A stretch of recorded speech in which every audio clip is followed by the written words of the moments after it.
were busy with this. Mpofu uthi kade kwasa bezama ukumkhombisa usihlalo waleli komiti ukuthi uchemile kodwa kwabanhlanga zimuka nomoya. That we were under some impression that that could still be done.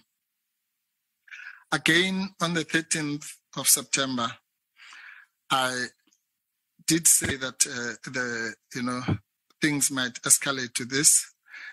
You might not have liked the language I used when I said the day will come, but that day has come now.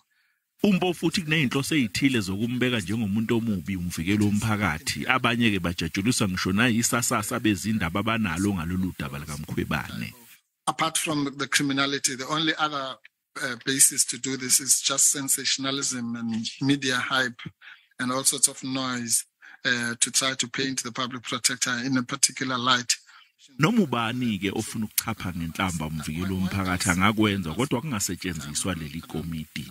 If anyone go and insult the public protector or call her names, you can go and do it out there, but we shouldn't use this committee as a conduit for such. Lolu qoqo lommeli kaMkhwebane liqhubeka luthi bancishwe ithuba lokubuza imibuzo kodwa abanye balinikwa ukuchema lokho kwenziwe usihlalo. We have been denied the right to ask questions after the members have asked their questions, which is also inherently unfair. Abahola ufakazi bazama ukuvimba ukuthi umengameli wezwe Ramaphosa angezi ukuzophendula imibuzo ngomkhankaso wakhe owaziwa ngeCR17. So you can't say, no, I'm taking the motion as it comes originally.